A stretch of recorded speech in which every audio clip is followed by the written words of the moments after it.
Pasien ketujuh, jangan tambah parah dari pasien yang tadi. Loh. Ini dalilnya satu, ada tiga yang dipertanyakan di sana. Kapankah itu terjadi? Apa tanda kedatanganmu? Apa tanda kesudahan dunia? Oke. Nasihat Yesusnya kemudian jawab Yesus kepada mereka, waspadalah supaya jangan ada orang yang menyesatkan kamu. Kamu di situ siapa? Yang Salam satu Tuhan.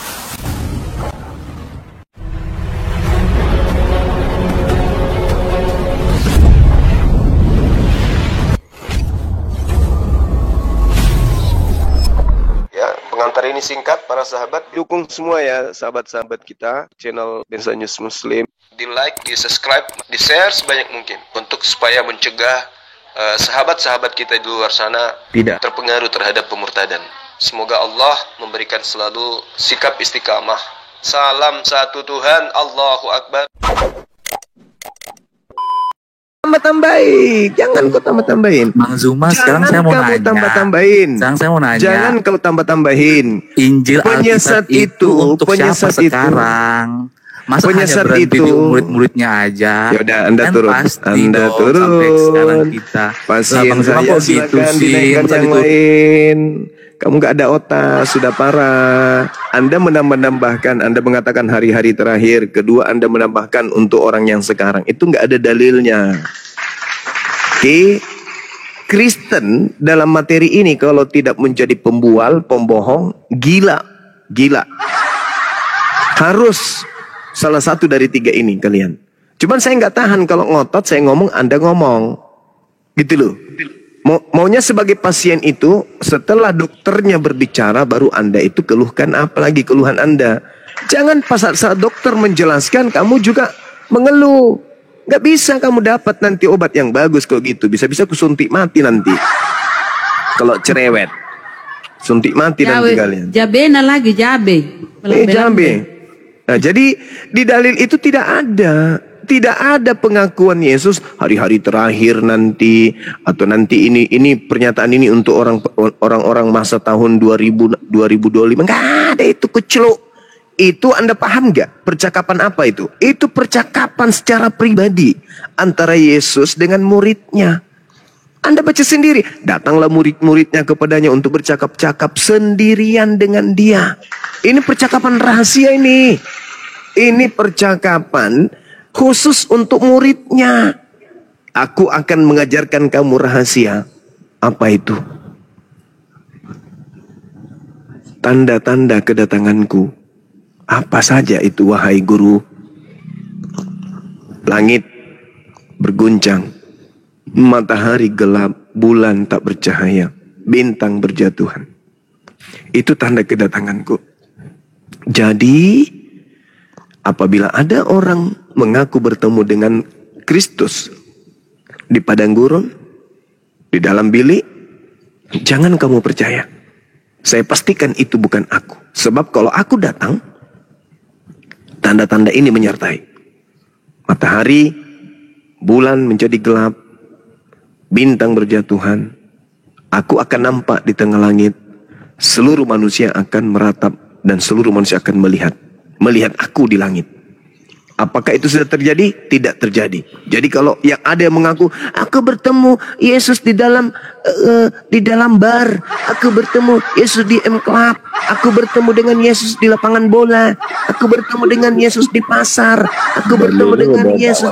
Jangan kamu percaya.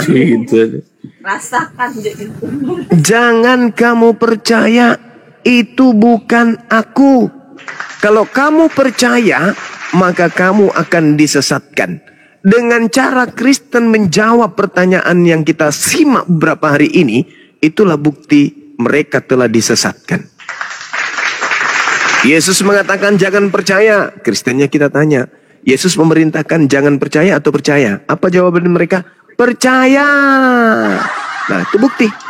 Bukti kalian sudah disesatkan. Terang kan? Maka solusinya apa? Kita hanya membutuhkan kalian untuk sembuh. Bantu diri kalian. Tolong diri kalian. Selamatkan diri kalian dari kesesatan-kesesatan yang tercipta oleh karena kalian mengikuti penyesat tersebut. Kenapa? Kan Yesus mengatakan jangan kau percaya. Kalau kau tidak percaya, kau tidak jadi Kristen. Karena kau percaya, jadilah kalian Kristen. Artinya, korban penyesatan dari iblis ISIS yang bukan Yesus, tetapi penyesat yang ngaku-ngaku Yesus, yang datang di padang gurun, yang datang dalam bilik rahasia. Sadarlah saudara-saudaraku, sadar. Sadar kalian. Sederhana materi ini, tapi dari sinilah kita bisa tahu kesesatan Kristen itu jauh begitu dahsyat oleh karena mereka tidak menggunakan akal dalam memahami isi Bible itu sendiri. Silakan pasien ke-8 atau pasien ke-7. Jadi saya himbau ya kepada teman-teman di bawah. Ini kita dalam rangka pengobatan gratis ya. Kepada oten-oten saudara Kristen. Jangan dulu yang Islam permintaan ya saudaraku ya. Jangan dulu. Ini pengobatan gratis, nggak ada perpuluhan ya, silakan. Pemburu Kristen. Assalamualaikum warahmatullahi wabarakatuh. Waalaikumsalam warahmatullahi wabarakatuh. Pengobatan. Gini Kak, Bunda, saya mau bertanya sedikit nih sama Bang Juma, boleh? Silakan Bang. Muslim ya? Iya, Muslim. Nah, begini Bang Juma, ini agak membingungkan saya ini. Kalau boleh istilahnya saya dapat jawabannya di sini kan alhamdulillah, kan begitu. Di antara 12 murid itu Bang, siapa-siapa aja Bang nama-namanya Bang gitu loh. Nama murid Yesus? Iya. Tujuannya dipertanyakan Bang? Enggak, yang saya mau pertanyakan ini, apakah benar mereka itu tuh di zamannya Yesus begitu loh? Kalau di dalam tradisi Kristen itu sendiri Yudas, kemudian Yudas, kemudian Simon, kemudian Tadeus, kemudian Yakobus, Matius, Thomas, Bartolomeus, Filipus, Yohanes, Yakobus, kemudian Andreas, Simon Petrus, 12. Karena gini, karena tadi kan saya naik tuh di labnya Bom. Saya menanyakan tentang Matius 26:18. Iya. Lalu terus dia mengasih jawabannya itu kan tentang si Anuh tuh. Iya. Lalu dia mengasih jawabannya kepada 2 muridnya, dijawabnya oleh Markus kalau nggak salah saya. Apakah benar itu?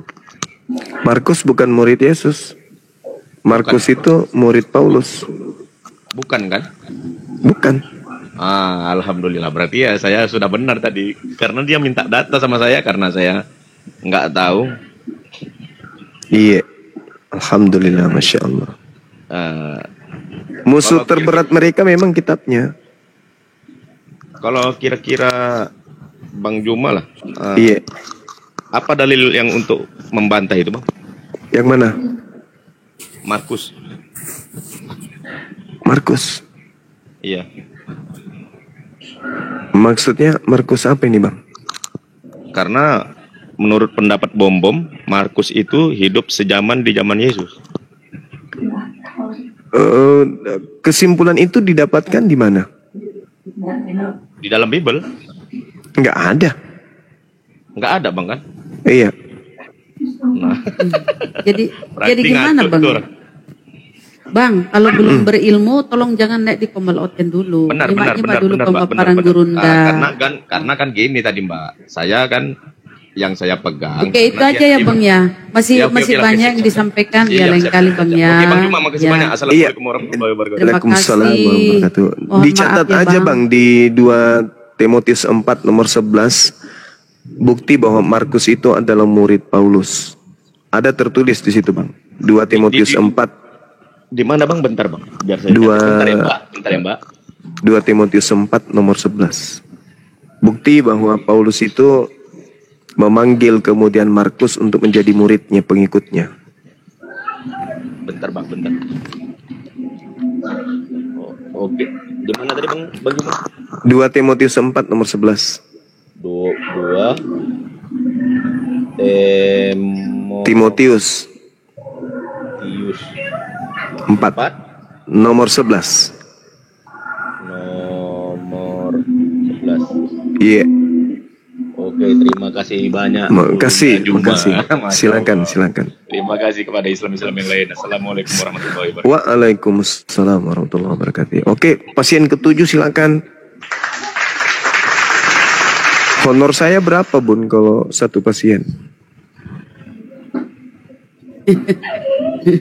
Kan tanpa perpuluhan Gurunda, biar mereka sehat, kasihan kan Tuhannya. Sibilisis. Tidak, kupikir tadi ada honor apakah pisang goreng kah, ikan goreng kah, 1 potong. Kamarudin, Muslim Kristen Bang. Bun, Assalamualaikum. Waalaikumsalam. Saya pasien ke-8, Paman. Kenapa ya kalau ada Bunda Mila aku semangat ya, kenapa Bun? Ya, kita sama Kamarudin. Karena sendiri jadi di sini. Saya baru nonton Kodondi nih tadi, bagus sekali Kodondi. Aduh. Iya dong. Luar biasa. Tapi kita bahasnya jangan di sini, nanti katanya framing. Udah biar di belakang layar aja deh ah. Iya. Assalamualaikum warahmatullahi wabarakatuh. Waalaikumsalam warahmatullahi wabarakatuh. Baru datang kita. Semangat ini. Ada Bunda Mila jadi semangat saya. Alhamdulillah, Masya Allah. Saya scroll tadi lihat-lihat fotonya itu, waduh, luar biasa. Luar biasa kan? Masya Allah. Ya, silakan pasiennya. Ini Mas Daniel ini dari sekte mana?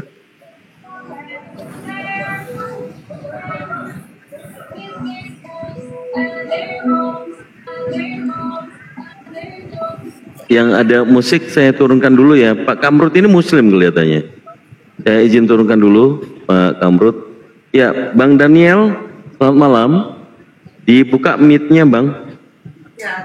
Bang Daniel udah 3 kali permintaan ini. Kurasa dia absen ini Bang. Bang Daniel, ya. Bang Daniel selamat malam. Ya, silakan Bang. Pelan-pelan Bang, pelan-pelan. Bang Daniel, mic-nya sudah dibuka, silakan berbicara Bang. Bang Daniel, Bang, aduh, jangan sampai nanti diteriakin Bang, kaget saya nanti. Awas kok, saya lagi kumpul tenaga dalam ini. Bang Daniel, 1, 2, 3, kalau tidak, mohon maaf nanti tidak kita naikin lagi ya, mohon maaf ya. Oke, buat saudara-saudara yang Kristen, silakan ajukan permintaan, atau ini cuman slotnya 2. Bang Dewa, assalamualaikum Bang Dewa. Bang Dede Wawa. Aduh, nyari mic-nya juga kelihatannya.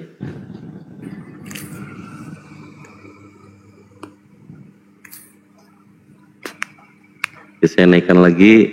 Assalamualaikum warahmatullahi wabarakatuh. Dewa turun aja tuh ya, buat Oten, kasihan Oten kalau misalkan di atas Muslim semua ya. Lagi tidur ya. Lanjut. Assalamualaikum warahmatullahi wabarakatuh. Waalaikumsalam. Waalaikumsalam warahmatullahi wabarakatuh. Ya, nah ada 3 nih, atau kurang 1. Enggak lah, ayo kayak tadi yuk, silakan naik gantian. Masa nggak semangat sih? Kita semua semangat loh. Silakan. Robi Sugara boleh naik. Yang Muslim boleh dibantu untuk di cancel dulu permintaannya. Kalau mau menyampaikan sesuatu yang penting mungkin di typing dulu.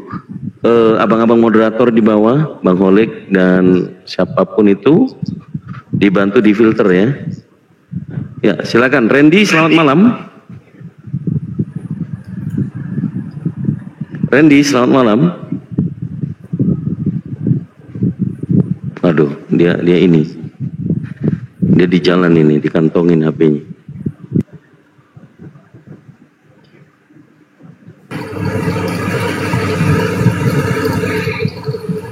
Ya, bisa dikondisikan dulu, Pak Pria Sejati. Selamat malam. Halo, iya selamat malam Bang. Ya, Kristen atau Muslim Bang? Ya, Kristen Bang. Oke, silakan.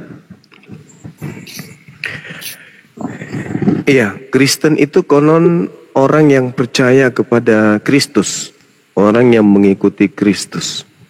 Nah, kita mau mendeteksi Kristus mana yang diikuti oleh Kristen selama 2000 tahun.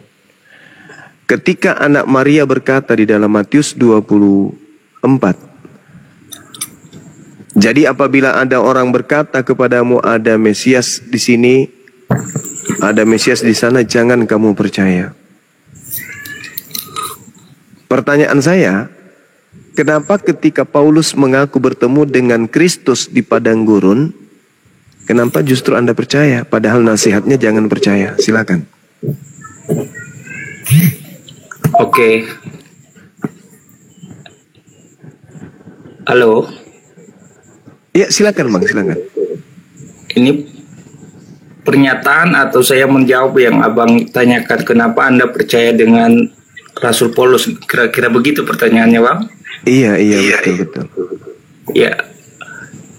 Percaya dengan Rasul Paulus bukan berarti Rasul Paulus dituhankan, Bang, ya. Percaya terhadap ajarannya, di mana dalam surat-suratnya, mungkin Abang sudah baca semuanya di mulai kisah para rasul sampai ke Ibrani, Bang, ya.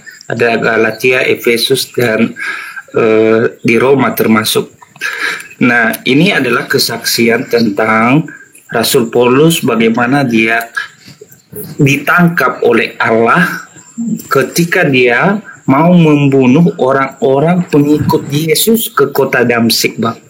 Dan di padang gurun yang Abang sampaikan tadi betul, rebahlah dia, lalu ditanyakan, kenapakah engkau membunuh?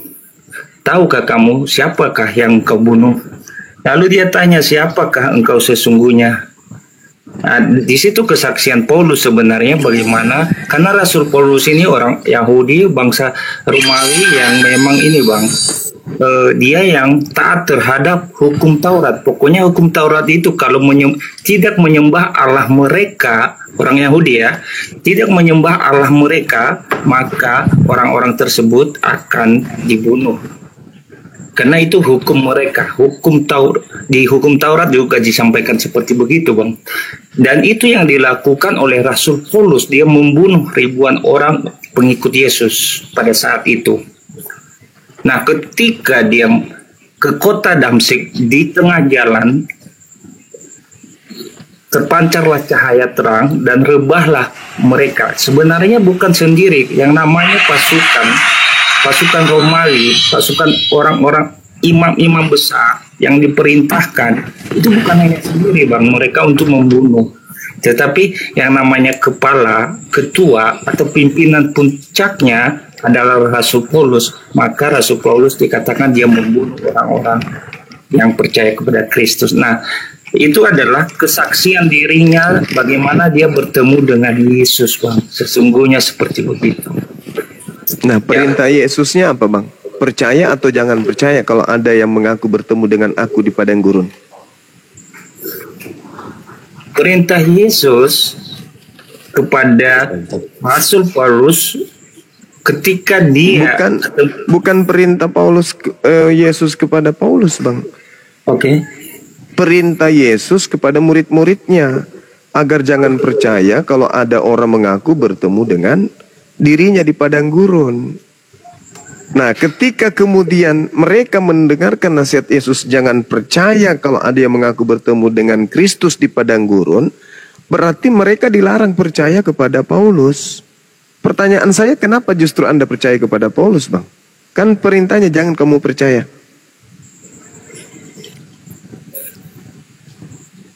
Percaya kepada Paulus, Bang. Percaya kepada Paulus itu sesuai dengan yang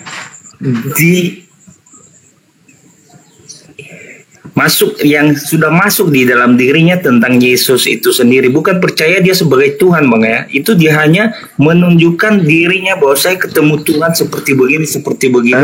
Begitu juga dengan surat-suratnya. Surat-suratnya ini sebenarnya mulai dari kisah para rasul, Bang, itu menceritakan tentang rasul-rasul, karena dia tidak ketemu Yesus. Beda dengan yang 12 orang, Bang.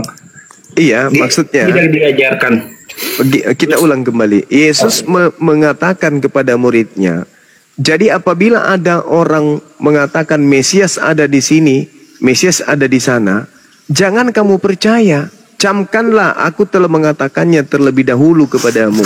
Jadi bila ada orang berkata bertemu dengan Kristus di padang gurun dan bertemu dengan Yesus di dalam bilik penjara atau bilik rahasia, jangan kamu percaya.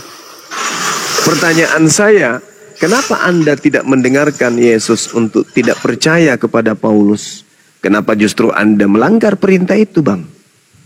Oke, Bang. Ya. Itu perintah Yesus kepada murid-muridnya, karena ketika murid-muridnya mulai goyah, Yesus ini tahu bahwa nanti akan goyah iman murid-muridnya, Bang. Ya, ketika dia memperingati bahwa nanti akan ada Mesias-Mesias lain, waspadalah terhadap mereka.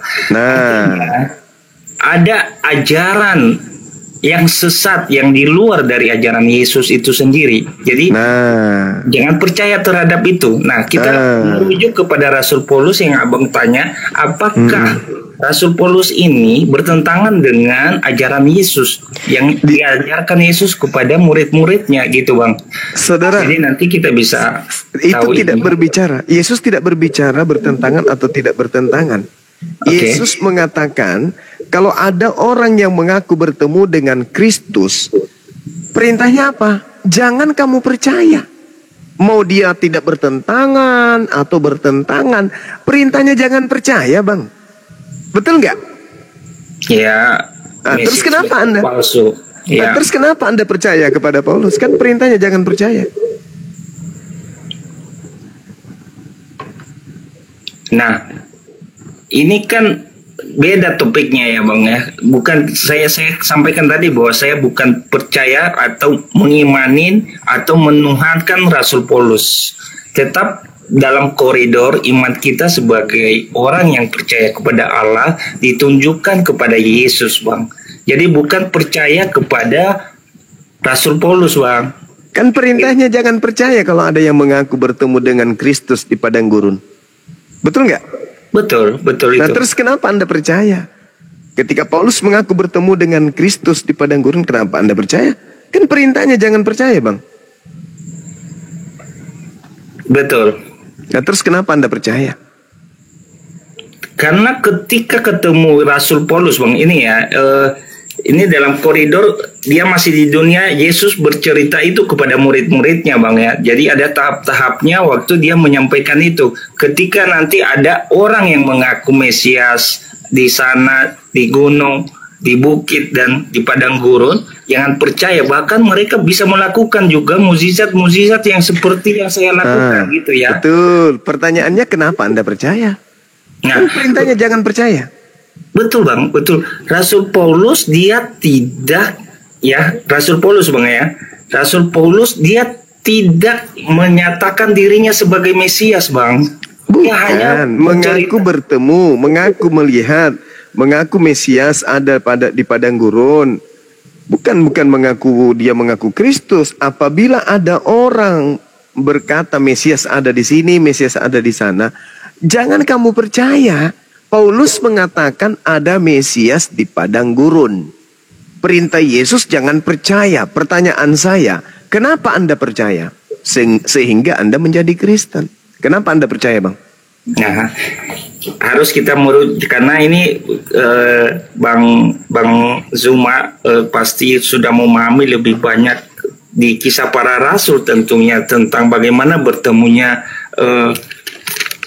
Rasul Paulus ini dengan Yesus. Bukan ketemu secara, kita harus tahu, Bang, ya, dia bukan ketemu secara fisik, hanya berupa cahaya loh, Bang, karena Yesus perintahnya itu bukan di situ, Bang. Dia mengatakan, maaf, bukan saya mau menggurui, tapi saya meluruskan. Bukan masalah bertemu atau gimana. Yesus berkata di data nomor 23, pada waktu itu jika orang berkata kepadamu, lihat Mesias ada di sini atau Mesias ada di sana, jangan kamu percaya. Dia mau bertemu dalam bentuk cahaya, dalam bentuk keju, dalam bentuk daging. dalam bentuk kulkas, itu tidak masalah. Yang dipermasalahkan di sini adalah kalau ada orang berkata Mesias ada di sini, Mesias ada di sana, jangan kamu percaya. Nah, pertanyaan saya, kenapa justru Anda percaya?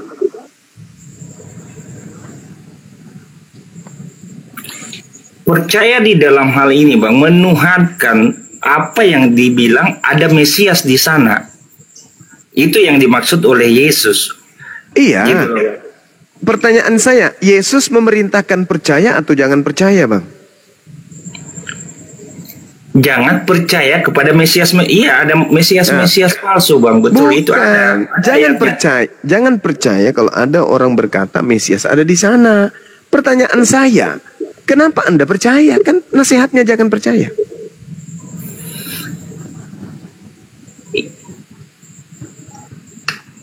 Betul itu, Bang. Ya percaya kalau ada yang mengatakan ada Mesias di sini, tetapi sampai sekarang tidak ada yang mengatakan bahwa Mesias ada di sini, ada di sana, tidak ada sampai Paulus, sekarang. yang ditemui Paulus siapa, Bang? Kucing.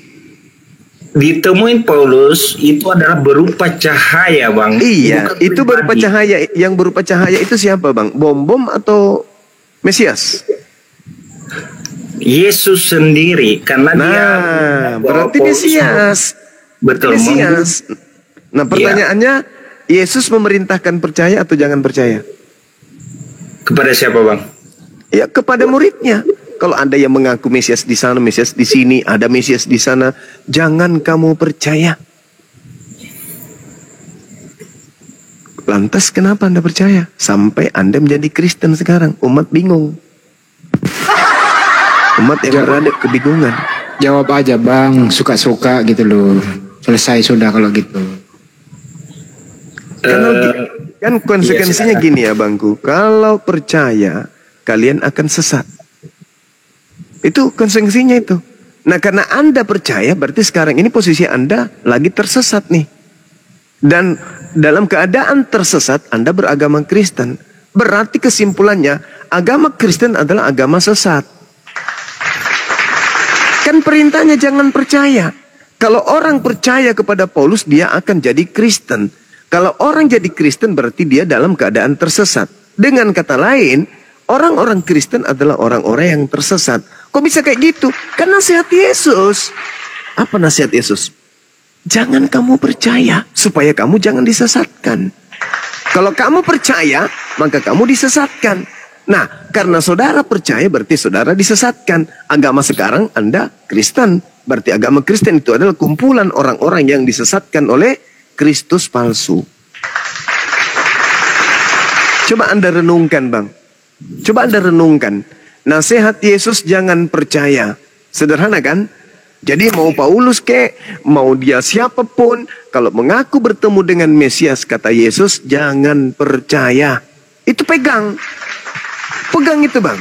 Karena di dalam Yohanes 3 nomor 16, begitu besar kasih karunia Tuhan, begitu besar kasih Tuhan akan dunia ini, sehingga dia mengaruniakan anaknya yang tunggal. Barang siapa yang percaya, dia akan hidup dan dia akan memperoleh hidup yang kekal. Barang siapa yang percaya, dia akan memperoleh hidup yang kekal. Barang siapa yang tidak percaya, maka dia akan binasa. Nah, ketika Yesus mengatakan, apabila ada orang berkata ada Mesias di sini, ada Mesias di sini, jangan kamu percaya. Kenapa justru Anda percaya? Berarti Anda tidak menjadikan Yesus itu sebagai pedoman dalam beragama. Karena Yesus mengatakan jangan percaya. Tapi kok Anda malah membantahnya? Oh tidak Yesus, aku percaya. Yang datang kepada Paulus itu adalah kamu. Karena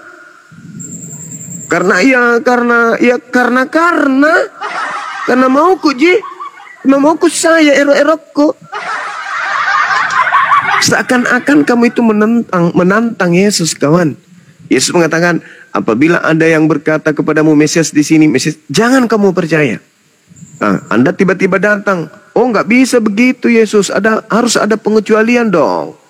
Kalau yang datang kepada Paulus, yang ngajarin kita disco, yang ngajarin kita salto, yang ngajarin kita bernyanyi, yang ngajarin kita makan semua makanan, binatang, itu kamu. Selain daripada itu bukan kamu dong. Kalau yang Paulus itu kamu dong. Kalau yang lain bukan. Nah, apakah ada dalilnya kayak gitu? Enggak. Pokoknya siapapun yang mengaku bertemu dengan Mesias, mengaku bertemu dengan Kristus, jangan kamu percaya. Sebab sama seperti kilat memancarkan cahayanya dari timur sampai ke barat, demikianlah nanti kalau yang datang itu adalah aku. Jadi kalau cuma sekedar omon-omon, aku bertemu dengan Yesus pada saat aku sholat tahajud loh. Aku bertemu Yesus pada saat aku umroh loh. Aku bertemu Yesus pada saat aku sujud dalam sholat loh. Apa kata Yesus sendiri? Jangan kamu percaya. Makanya 100% 100% orang yang mengaku pernah ketemu Yesus dimanapun dia berada, baik di dalam kamar maupun di luar kamar, mau di lapangan maupun apapun itu, ada yang dia mengaku bertemu dengan Yesus. Yesus berkata, jangan kau percaya. Artinya yang ketemu sama mereka ini yang mengaku mimpi ketemu Yesus, Yesus palsu, alias sibilisis. Itu kira-kira kesimpulannya. Enak kan sambungin suaranya Bang Juma? Iya, silakan Bang, silakan. Itu kan narasi dari Abang itu sah-sah saja menurut pengertian yang diilhamkan kepada Abang tentang firman yang Abang baca. Tetapi saya hanya mau menyampaikan bahwa kalau Abang mau ingin lebih dalam lagi, jangan dipotong ayat per ayat. Sebenarnya yang Abang sampaikan itu waspadalah kepada nabi-nabi palsu. Nanti ada Mesias di... Bukan itu Bang. Bang, ada orang mimpi nih. Banyak loh Kristen mimpi ketemu Yesus. Anda percaya nggak mimpi dia itu? Teman-teman kamu itu Kristen, Anda percaya nggak dia ketemu Yesus beneran tuh? Tergantung dia mimpinya seperti apa. Ketemu Yesus. Silakan, sah-sah saja Bang, nggak ada masalah itu. Abang pun berarti Yesus karena Anda tidak setuju dengan statement Yesus, jangan percaya. Nah, jangan percaya, jangan menuhankan loh Bang. Jadi ini penafsiran lagi. Mesias ini soal ketemu Yesus Bang, bukan masalah menuangkan dulu. Yesus berkata, jangan kau percaya apabila ada orang mengaku ketemu aku nih. Ini bahasa sederhananya. Iya. Gitu ya. Paulus jalan di sana di Damsik mengaku ketemu Yesus. Ya. Kenapa Anda percaya? Itu kan pengakuannya dia Bang. Siapa yang mana yang benar nih? Pengakuan Paulus ketemu Yesus atau pengakuan Yesus jangan percaya? Pengakuan Rasul Paulus ketika ketemu dengan Yesus. Oke, berarti Anda percaya Paulus, Anda tidak percaya Yesus, betul? Nah, Abang dari narasi itu, dari narasi bahwa percaya kepada Rasul Paulus atau kepada Yesus. Gini aja dulu Bang, bahasa Indonesia. Kalau ada kata jangan kamu percaya, pertanyaannya adalah A. percaya, B. tidak percaya. Oke. Dijawab dulu di bahasa Indonesianya Bang, hilangkan dulu teologinya, hilangkan dulu kepercayaan Anda. Ini bahasa Indonesia dulu. Bapak guru bertanya kepada muridku semua, jangan kau percaya artinya adalah A. percaya, B. tidak percaya. Silakan dijawab. Pertanyaan percaya dan tidak percaya Bang. Coba ini bahasa Indonesia nih, coba sama netizen aja deh, lo mau ikut jawab apa enggak? Anak-anakku sekalian, Bapak guru mengajari anak-anakku belajar bahasa Indonesia. Ada kata, jangan kamu percaya. Pengertian jangan kamu percaya adalah A. percaya, B. tidak percaya. Silakan jawab anak-anak semuanya. Lanjut Bang Juma. Ya, itulah Bang, dikatakan waspadalah kepada penyesat. Kan nasihat Yesus kan waspadalah kepada penyesat. Kalau Anda tidak waspada kepada penyesat, akibatnya fatal. Anda akan disesatkan. Kalau orang sudah disesatkan Bang, hatinya buta, matanya buta, kupingnya tuli, itu karena dia sudah disesatkan. Kan kata sesat itu adalah buta, Bang. Tidak melihat. Disesatkan artinya dibutakan. Bayangkan fatalnya Anda dibutakan. Nasihatnya jangan percaya. Anda terjemahkan apa? Anda mendefinisikan apa itu? Anda mengartikan apa kemudian? Anda memaknai apa? Jangan percaya. Anda mengatakan percaya. Antara jangan percaya dan percaya. Itu artinya Anda sudah disesatkan. Makanya Al-Quran mengatakan apa? Ulaika hum syarrul bariyah. Kenapa orang-orang kafir ini disebut seburuk-buruknya makhluk? Karena mereka punya akal. Tapi otaknya, akalnya dikebiri oleh kesesatan yang dianutnya sendiri. Innalladzina kafaru min ahlil kitabi wal musyrikina fi nari jahannam. Mereka memang sudah pantas untuk ke neraka jahannam. Yukhadi'una allaha walladzina amanu wa ma yakhda'una illa anfusahum wa ma yash'urun. Mereka orang-orang sesat ini ingin menipu Allah, ingin menipu orang beriman, tapi sesungguhnya mereka hanya menipu diri mereka sendiri. Kenapa demikian? Fi qulubihim marad fazadahumullahu marad. Disebabkan karena dalam hati mereka ada penyakit. Kenapa dalam hati mereka ada penyakit? Karena percaya kepada iblis. Padahal Yesus sudah menasihati. Kalau Nabi Muhammad kan sudah jelas, ya ayyuhalladzina amanu ku anfusakum wa ahlikum nara. Tapi tidak mungkin Anda percaya kepada Nabi Muhammad. Maka yang harusnya Anda percaya adalah Yesus. Tapi faktanya, karena saking sesatnya, Yesus pun Anda tidak percayai, Bang. Yesus mengatakan, apabila ada orang berkata, lihat Mesias ada di sana, Mesias ada di sini. Apa kata Yesus? Jangan kamu percaya. Kenapa Anda percaya ketika Paulus mengaku bertemu dengan Kristus?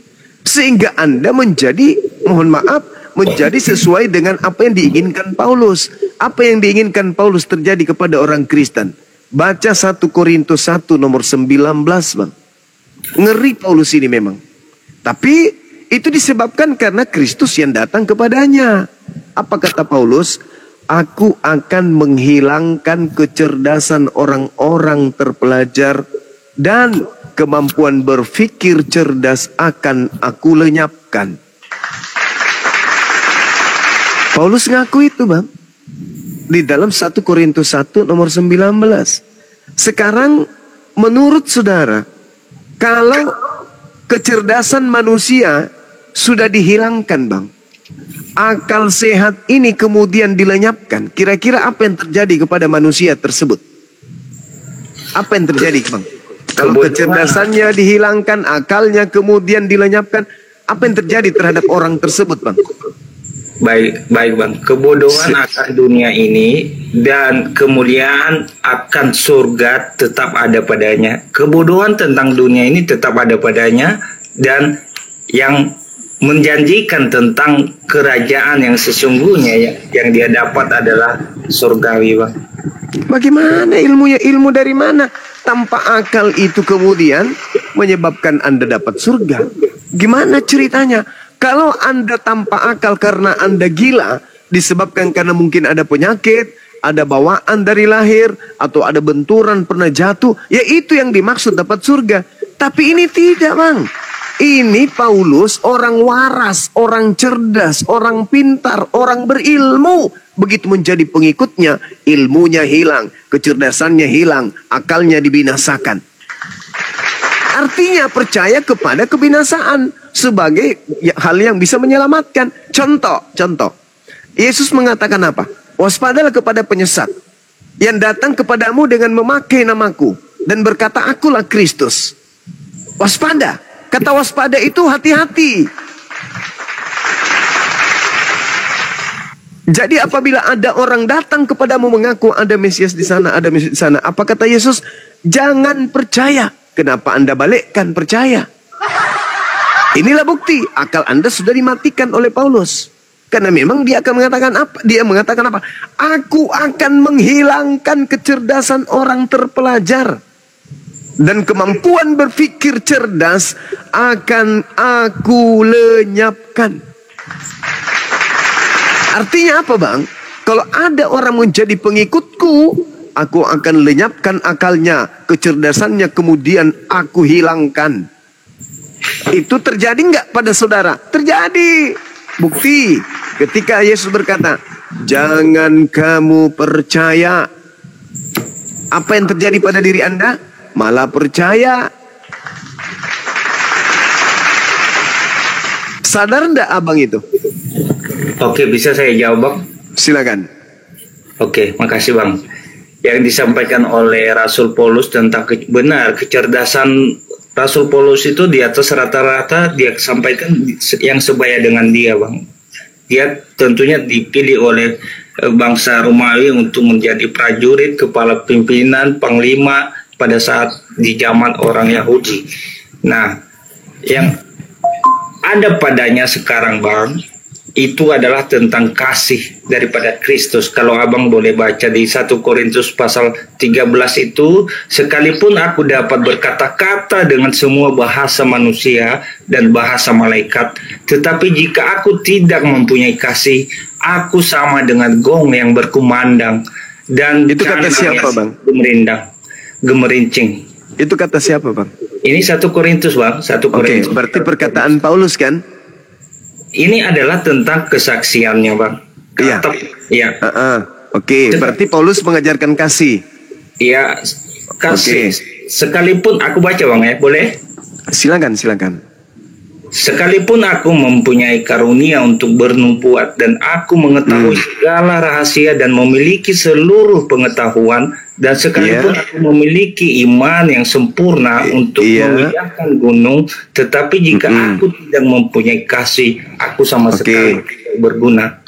Baik. Itu bagus. Bagikan segala sesuatu yang ada padaku, bahkan menyerahkan tubuhku untuk dibakar, tetapi jika aku tidak mempunyai kasih, sedikit pun tidak ada faedahnya bagiku. Oke, tepuk tangan dulu. Nah, ya, sabar. Kasih itu murah hati. Dia tidak cemburu. Tidak memegahkan diri dan tidak sombong. Oke, dia lengkap tidak sudah. melakukan yang tidak sopan dan tidak mencari keuntungan diri sendiri. Tidak mencuri, tidak berzina, tidak pemarah, murah senyum, loyal, rela berkorban, bertanggung jawab. Terus yang baik-baik aja sebut semuanya. Oke, selesai situ, Bang, ya. Nah, sekarang saya ingin tanya sama saudara. Ketika Yesus melarang jangan percaya, apakah Anda setuju dengan larangan itu? Dibuka mic-nya, Bang. Ketika Yesus melarang jangan percaya, apakah Anda setuju dengan larangan itu? Konteksnya apa dulu nih, Bang? Jangan percaya kalau ada orang mengaku bertemu dengan Mesias. Itu konteksnya. Karena hanya ada satu Mesias yang datang setelahku, yaitu dia, yaitu dia yang dibarengi dengan tanda-tanda kiamat. Selain daripada itu, jangan percaya. Pertanyaan saya, Anda setuju nggak dengan narasi Yesus jangan percaya ini? Oke, dibuka ayatnya, Bang. Biar sabar dulu, saya tanya dulu, Anda percaya nggak dengan narasi Yesus itu? Ya, biar lebih jelas narasi yang disampaikan itu di dalilnya di ayat berapa? Matius 24 nomor 23 dan nomor 24. Kita buka ya, Bang. Silakan, Anda yang baca, jangan saya. Silakan. Matius 24 nomor 23 dan 24. Oke. Izin ya saya baca ya. Silakan. Matius pasal 24 ayat 23. Pada waktu itu, jika orang berkata kepada kamu, lihat Mesias ada di sini atau Mesias ada di sana, jangan kamu percaya. Sebab Mesias-Mesias palsu dan nabi-nabi palsu akan muncul dan mereka akan mengadakan tanda-tanda yang dahsyat dan mukjizat-mukjizat sehingga sekiranya mungkin mereka menyesatkan orang-orang pilihan juga. Camkanlah, aku sudah mengatakannya terlebih dahulu kepadamu. Jadi apabila orang berkata kepadamu, lihat ia ada di padang gurun, janganlah kamu pergi ke situ, atau lihat ia ada di daerah bilik, janganlah kamu percaya. Sebab sama seperti kilat memancar dari sebelah timur dan melontarkan cahayanya sampai ke barat, demikian pula lah kedatangan Anak Manusia, di mana ada bangkai, di situ burung nasar berkerumun. Ya, percaya itu, Bang. Ini firman Tuhan soalnya. Oke, jadi ketika Yesus mengatakan apabila ada orang berkata Mesias ada di sini, Mesias ada di sana, jangan kamu percaya. Apakah Anda setuju dengan larangan Yesus ini? Iya. Meskipun orang itu mengajarkan kebaikan? Iya. Meskipun orang itu mengatakan bersabar, bersyukur, jangan berdusta, jangan menipu.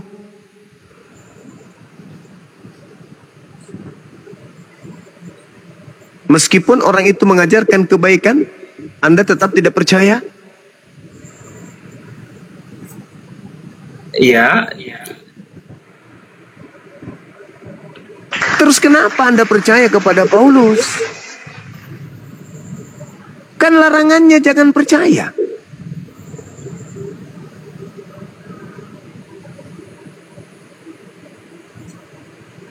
Lanjut, Bang, ya.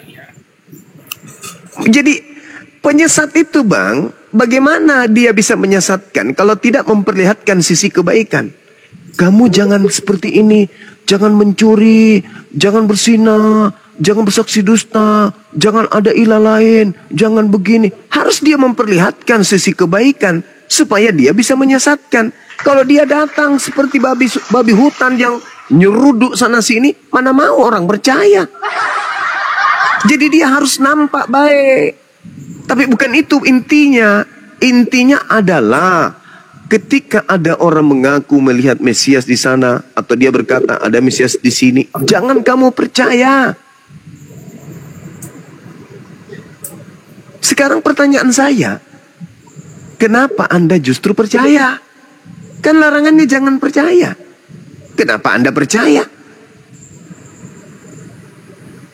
Jawabannya adalah karena saya cuma mengikuti orang tua saya menjadi Kristen.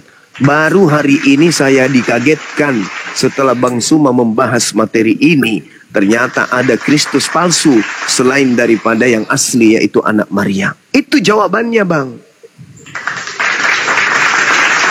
Hanya karena Anda terlanjur Kristen aja. Karena dari kecil dididik ke gereja, menyembah yang namanya Yesus Kristus, percaya kepada yang namanya Paulus sebagai rasul. Hanya karena itu ajanya. Tapi kalau Anda melakukan pendalaman materi Bible, Anda akan tersadarkan dan Anda akan meninggalkan ajaran itu kalau Anda peduli dengan keselamatan akhirat Anda.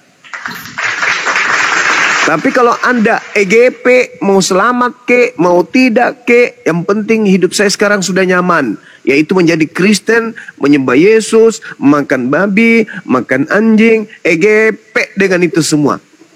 Kalau itu yang Anda lakukan, maka tengok endingnya di Matius 7:22-23. Apa kata Yesus? Enyahlah daripadaku, kalian yang memanggil aku Tuhan, kalian yang bernubuat pakai namaku, kalian yang bermukjizat mengusir setan pakai namaku. Aku tidak mengenal kalian, kalian semua adalah pembuat kejahatan. Ya, siap-siapkan diri Anda untuk itu. Siap-siapkan diri Anda untuk itu. Karena Yesus sudah mengatakan, jangan kamu percaya. Tapi ternyata Anda tetap percaya. Sekarang siapa yang salah? Siapa yang salah? Yesus atau Anda? Aku sudah bilang jangan percaya. Kamu percaya. Datang Islam mengingatkan kembali. Bukan pakai Quran, pakai kitabmu sendiri.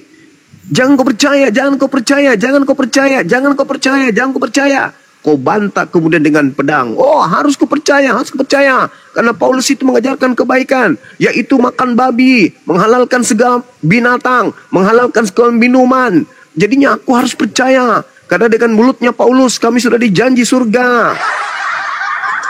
Yesus mengatakan jangan kau percaya. Nah, Kristen mengatakan percaya. Jangan kau percaya. Kristen jawab, aku mau percaya. EGP dengan kamu.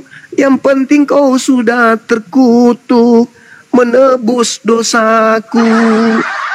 Yesus muncul lagi, jangan kau percaya. Kau bantah lagi, aku harus percaya. Jangan percaya, jangan percaya, percaya, jangan percaya, percaya, jangan percaya. Gitu aja terus sampai kiamat. Maka dikatakan di dalam 2 Yohanes 1 nomor 7, siapakah penyesat itu? Siapakah pembohong itu? Siapakah pendusta itu? Dalam bahasa Yunani, planos dalam bahasa Yunani artinya pembohong, pendusta, penipu, pembual, penyesat.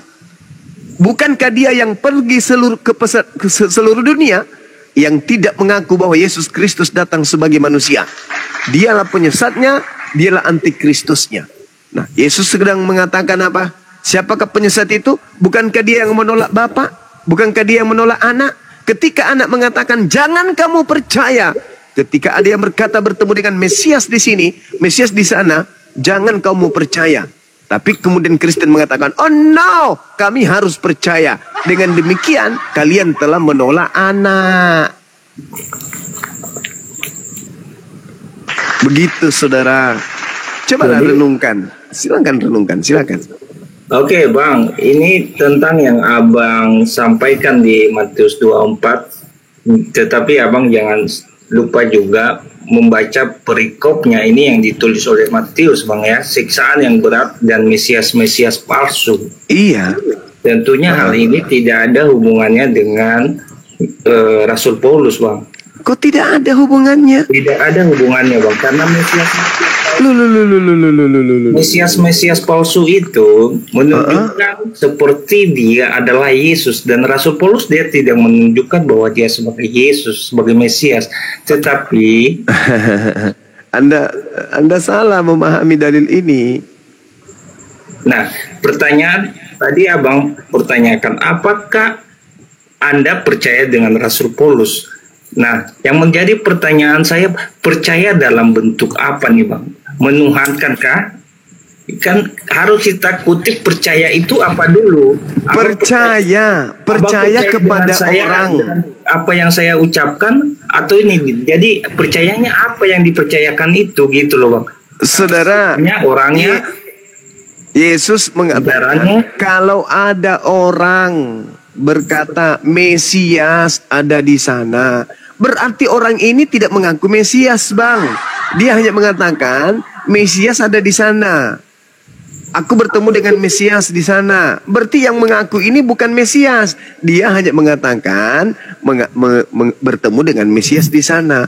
Nah, kalau dia betul-betul bertemu dengan Mesias di tempat itu, maka yang ditemui itu adalah Mesias palsu. Jangan kau percaya orang ini. Nah, siapa yang pernah mengaku bertemu dengan Mesias? Jangan kau percaya. Bukan Paulus mengaku Kristus, abangku. Ya, konteks yang Abang baca di Matius 24 ini adalah bahwa ada banyak nabi-nabi palsu yang mengaku sebagai Mesias, Bang. Jadi bukan begitu. Anda jangan gitu dong. Tidak ada nabi palsu mengaku Mesias. Yang ada adalah sebab Mesias palsu dan nabi-nabi palsu akan datang. Berarti di situ satu pengajaran. Maksudnya ada seorang utusan, yang mana utusan ini dari Kristus palsu. Kristus palsu mengutus nabi palsu. Itu maksudnya. Maka Paulus ini boleh disebut nabi. Kenapa? Kalau Anda tidak mengakui Paulus ini sebagai nabi, pertanyaan saya, dari mana dia mendapatkan 13 kitabnya?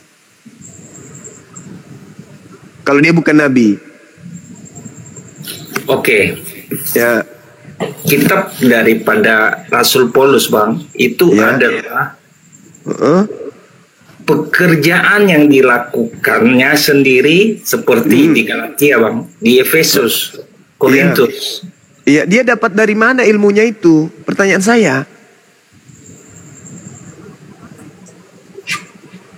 Dia tadi Abang sampaikan bahwa Paulus, namanya pertama Saulus, Bang, sebelum dia ini terhadap Yesus. Dia orang yang hebat, cerdas. Saya kutip dari Abang, Abang. Pertanyaan saya bukan kecerdasannya, pertanyaan saya ilmunya yang dituangkan di dalam buku 13 kitab ini, itu ilmu dari mana? Dari dirinya sendiri kah? Dia ketemu dengan Yesus, lalu Roh Kudus bekerja. Dia mengaku bertemu dengan Yesus. Dengan cahaya tadi, Bang, ya. Saudara, Anda saya seulang. Dia mengaku bertemu dengan Yesus, betul? Berarti Yesus yang berfirman sehingga ada buku Roma, Galatia, Filipi, Kaliki, betul? Ya. Nah, sekarang ketika Yesus berkata dalam Yohanes 17:8, segala firman yang engkau berikan telah aku sampaikan kepada mereka. Apakah masih ada firman yang belum disampaikan? Ya. Ada atau sudah tidak ada lagi? Sudah tidak ada lagi karena sudah sudah tidak ada lagi. Pada saat kemudian sudah tak ada lagi, apakah di situ sudah ada kitab Roma? Belum. Berarti yang berfirman di kitab Roma ini siapa? Oke, ini adalah Rasul Paulus, Bang. Rasul Paulus. Yang berfirman kepada Paulus ini siapa? Dia menulis tentang apa yang karena dia ketemu sebelumnya, Bang, ya. Dia ketemu dengan Rasul pada Yesus, Bang. Loh, sekarang tadi Anda mengatakan Yesus yang berfirman kepada Paulus. Yes. Sekarang sebelum ada kitab Roma, Paulus sudah menamatkan ajarannya. Lalu siapa yang berfirman kepada Paulus kalau ajaran Yesus sudah selesai? Yohanes 17:8, segala firman yang kau berikan telah aku sampaikan kepada mereka. Ternyata belum ada kitab Roma, Galatia, Filipi, dan seterusnya. Nah, lalu kalau Yesus tidak mengajarkan kitab-kitab ini, dan Anda mengatakan Yesus mengajarkan kitab-kitab ini, dan Anda mengatakan bukan Yesus yang mengajarkan kitab-kitab ini, dan Anda mengatakan Yesus yang mengajarkan kitab-kitab ini, lalu yang mana yang mengajarkan, yang mana yang tidak mengajarkan? Itulah yang saya katakan, Bang. Jangan percaya, karena kapan kamu percaya, kamu akan disesatkan. Gini, Bang Zuma. Bang Zuma sebelum dia menulis surat-suratnya nih kepada jemaat-jemaat di Galatia dan ini, Bang. Iya. Itu surat dari mana dia dapat ilmunya? Dari ahli Taurat loh, Bang. Dia berarti karangan sendiri. Orang Yahudi loh, Bang. Iya, berarti karena dia pintar dia karang sendiri. Tidak, Bang. Kalau dia karang sendiri, dia akan kontradiksi dengan Matius, Markus, Lukas, dan Yohanes. Lalu dari mana, kawan? Dari mana 13 buku ini? Dari mana? Nah, setelah dikonvertir dengan dia di kota Damsyik, setelah matanya buta itu, Bang, selama 3 hari. Ya. Iya. Pertanyaan saya, dari mana 13 buku ini dia dapatkan? Kecerdasannya sendiri, kelicikannya, atau karena apa? Dari mana ilmunya ini? 13 buku ini dari mana? Kan Tuhan bisa memakai, Bang. Siapa aja bisa.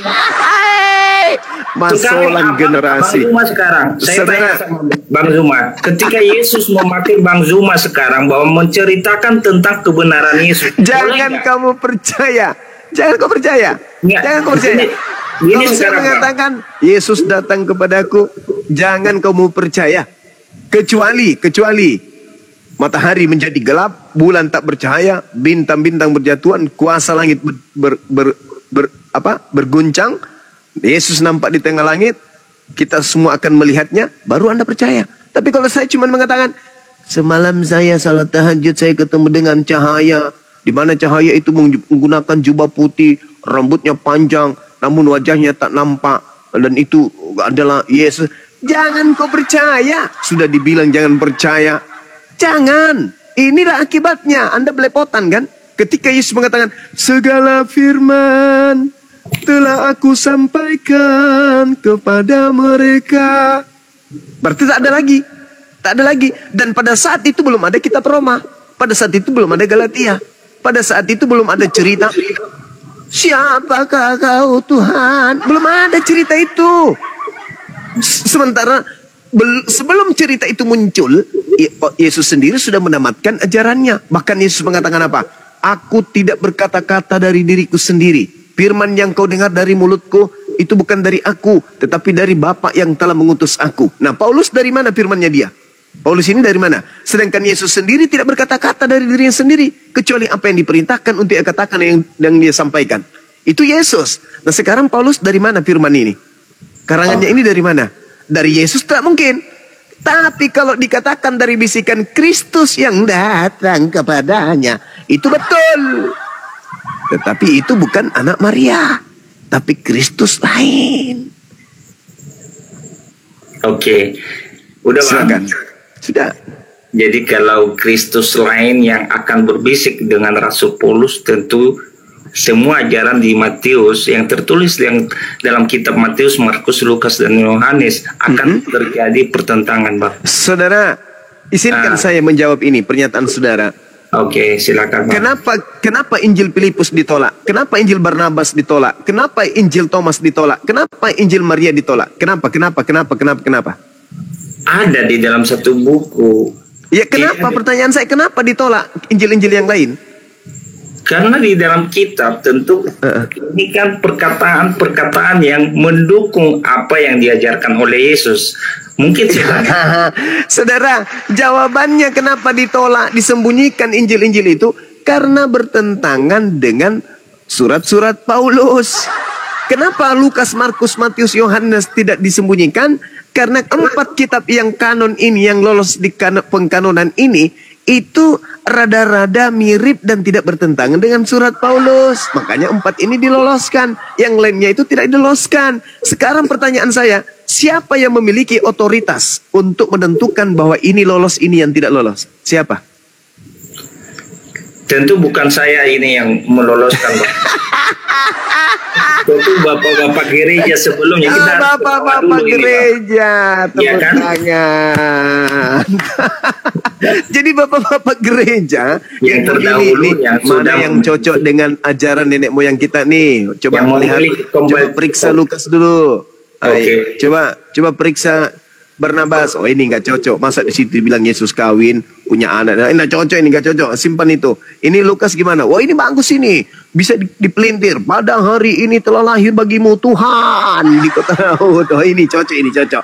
Maka loloslah otoritas gereja, bapak-bapak gereja utama, poros utama, angkatan pertama yang meloloskan kitab-kitab ini. Makanya disebut kitab kanonik. Kalau saya menyebutnya kanonik, lama-lama aku sebut kitab kalonjing, kan gitu.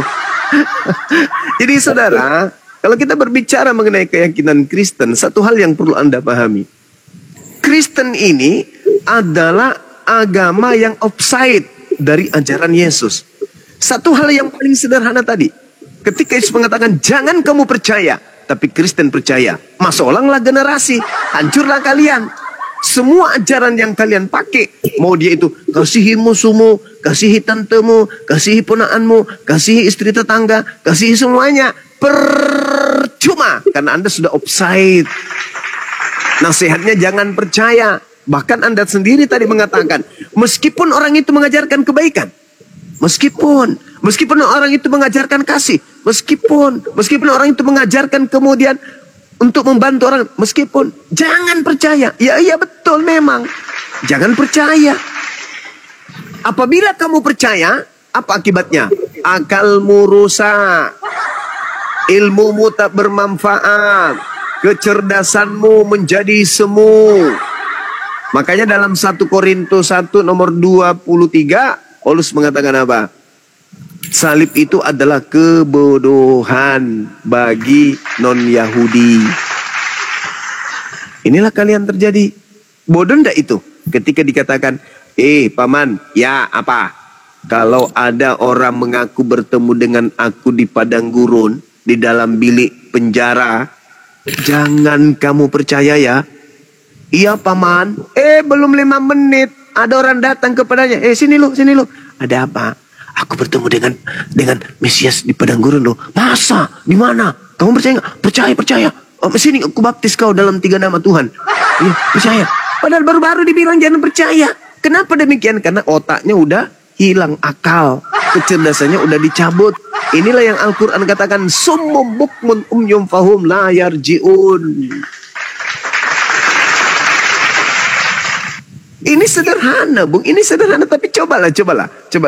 Kalau Anda mengaku pengikut Yesus yang asli, mustahil Anda menjadi Kristen. Mustahil. Sudah bertahun-tahun, dari sejak tahun 2008 saya gaungkan ini. Apa kata saya? Kalau orang Kristen itu percaya kepada Yesus anak Maria, mustahil dia menjadi Kristen. Karena Kristen itu bukan ajaran anak Maria. Kristen itu adalah ajaran Kristus yang datang kepada nabinya Paulus. Pauluslah yang mengajarkan agama Kristen itu. Dari mana Paulus mendapatkan ajaran Kristen? Dari makhluk roh yang datang kepadanya, mengaku-ngaku Yesus, padahal bukan Yesus. Makanya Yesus mengatakan, waspadalah kepada penyesat. Dia tidak mengatakan apa? Waspadalah kepada malaikat, waspadalah kepada Tuhan, waspadalah enggak, dia mengatakan waspadalah kepada planos, penyesat yang datang kepadamu dengan memakai namaku dan berkata akulah Kristus. Dia akan menyesatkan banyak orang. Kapan itu guru? Jadi apabila ada yang berkata ada Mesias di sana, ada Mesias di situ, itulah waktunya. Jangan kau percaya. Sebab sama seperti kilat memancarkan cahaya dari timur sampai ke barat, demikianlah nanti kelak kedatanganku. Kalau aku yang datang, tanda itu pasti ada. Tapi kalau ada yang mengaku 1 orang, 2 orang, 3 orang, 4 orang, 5 orang, 1000, 1000, 2000, 3000, 4000, 5000, 1 miliar, 1 triliun mengaku bertemu dengan aku, tapi tanda-tanda itu tidak ada. Maka apa? Jangan kamu percaya. Silakan direnungkan, silakan dipikirkan, apakah yang disampaikan oleh Bang Zuma ini salah? Apakah saya menyesatkan Anda? Atau saya mencoba untuk mengangkat Anda dari kesesatan? Andalah yang pikirkan. Begitu juga Kristen-Kristen yang ada di bawah, yang ada di YouTube, yang mendengarkan penjelasan saya ini. Itu dalil kawan, itu dalil. Tolong nanti Kristen ketika hari Minggu kalian ke gereja, pertanyakan kepada pendeta. Pak pendeta, ini di dalam kitab kita Yesus berkata apabila ada orang mengaku bertemu dengan Mesias, mengaku bertemu dengan Kristus, kata Yesus jangan percaya Pak pendeta. Terus kenapa kita percaya kepada Paulus yang mengaku bertemu dengan Mesias? Padahal nasihatnya jangan percaya. Kita ini sebenarnya antikristus atau apa sih? Coba tanyakan kepada pendeta. Pasti dia akan mengatakan, wah Roh Kudusmu lagi tidur. Kau lagi tidak ada dalam bimbingan Roh Kudus. Atau kau jangan diam. Jangan kau bertanya, diam saja, imani saja. Bayar perpuluhan, jangan lupa. Begitu saudara. Silakan kalau masih ada yang ingin Anda pertanyakan tentang materi ini. Ya, oke. Tentu ini tadi Bang Zuma sudah membahas lebih banyak tentang Bible nih Bang. Dan tentu kalau Bang Zuma ini sebagai orang yang percaya kepada Yesus, tentu saya akan mempercayai apa yang disampaikan oleh Bang Zuma. Karena kenapa? Bang Zuma akan berkompeten di dalam Kristen. Nah, karena Bang Zuma adalah yang bukan percaya kepada Yesus itu sendiri, maka saya juga katakan bahwa apa yang Bang Zuma sampaikan adalah sah-sah saja, karena itu atas dasar pikiran dari Bang Zuma dan siapapun yang sudah hadir 5.000 nih loh Bang, dan itu sah-sah saja karena ini adalah suatu statementnya Bang Zuma yang Abang Zuma percayai dan Abang Zuma pelajari tentunya. Nah, kalau sesungguhnya Bang Zuma tadi sampaikan bahwa Tuhan, apakah Tuhan boleh memakai Rasul Paulus? Paulus itu sah boleh. Apakah Tuhan Yesus itu bisa memakai Bang Zuma? Jauh lebih hebat dibanding yang sekarang. Sah-sah saja boleh. Di mana belajar? Ini ada firman, ada Alkitab. Aduh. Iya Bang. Berarti Anda tidak percaya kepada Yesus kalau begitu. Nasihat Yesus jangan kau percaya kok boleh pula. Gimana ceritanya? Ini Bang, 1 Yohanes Yohanes 1 Bang. Firman adalah Allah dan firman bersama-sama dengan Allah dan firman itu adalah Allah. Yang Abang sampaikan tuh firman yang sudah ada di dalam kitab ini. Cuma pengertiannya aja yang salah sesungguhnya Bang. Kok jadi salah pengertian? Jadi maksud Anda ketika Yesus mengatakan jangan percaya, maksudnya di situ percaya gitu? Jangan percaya kepada Mesias. Mesias ditunjuk cuma satu loh Bang. Bukan jangan percaya Kalau kepada Mesias, saudara. Jangan percaya kepada orang yang mengaku bertemu Mesias. Alamak. Wah. Gimana ini teman-teman? Ada nggak pasien yang lebih akut dari ini?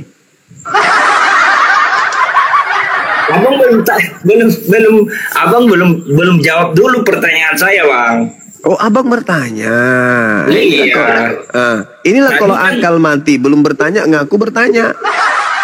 Tadi kan Abang bilang, Bang Zuma ini kan bilang tadi bahwa Rasul Paulus dari mana dia dapat pewahyuan seperti begitu sampai 13 kitab yang dia tulis. Betul. Oke. Pasti Abang sudah tahu sebenarnya jawabannya. Saya yakin Bang Zuma pasti membacanya. Dari mana? Karena sebelum dia menulis Bang, dia ketemu dengan rasul-rasul atau murid-murid Yesus, betul ya? Coba di mana dalilnya tertulis Yohanes anak Zebedeus bertemu dengan Paulus? Tertulis di mana itu? Ini Bang di Kisah Para Rasul ya. Ketika silakan. Bersama-sama mereka makan di Oke. Di mana itu? Paulus bertemu dengan Yohanes itu di mana? Sebentar Bang, saya cari dulu nih Bang. Iya. Thank you, Bung. Ketemu dengan Barnabas juga ketemu. Barnabas juga bukan murid Yesus Bang. Gak pernah tertulis Barnabas ketemu Yesus, itu juga gak ada.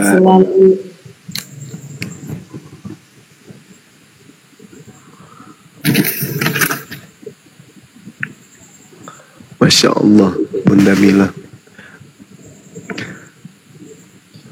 Pria sejati kok begini ya. Jadi benar ya, 1 Korintus 14:10, oten titik-titik karena Kristus. Kristus palsu. Bunda Rahma menyedihkan sekali, benar. Silakan Kak, dilanjut Kak. Silakan dilanjut dulu Kak. Silakan.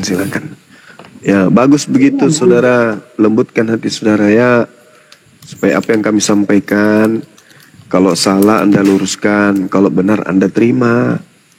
Itu. Gurunda, Tabe. Jadi kalau kita lanjut kepada pembuktian ya, coba kita lihat ya, ajaran yang di bawah Paulus yang bersumber dari Kristus palsu itu kan, yang pengakuannya ketemu dengan Kristus palsu. Nah, ajarannya coba kita lihat dengan pengajaran anak Maria, Kristus anak Maria kan, berbeda, kontradiksi. Ya, coba. Kita membuktikannya. Ya, silakan. Jadi buahnya itu ya dilihat dari apa, pengajaran apa yang di bawah gitu loh, bertentangan.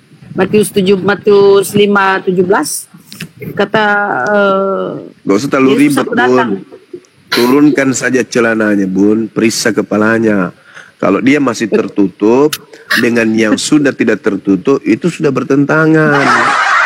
Yesus mengajarkan sunat, Paulus mengajarkan tidak sunat. Coba periksa punya pria ini, tertutup atau sudah masih terbuka? Sudah terbuka. Dari situ aja dilihat. Boleh. Bang Zuma boleh juga. Mungkin lebih ini Bang. Terbuka otaknya, Masya Allah, Alhamdulillah. Bagus Bang. Enggak. Maksudnya bukan itu Bun. Maksudnya dia mau buka celananya, dia mau diperiksa. Jangan buka celana Bunda Rahmat. Maksudnya Bun, periksa Kak. Nah bilang itu, periksa mak Bun, aku ikhlas meskipun aku masih SMA. Aku ikhlas Bun, periksa mak.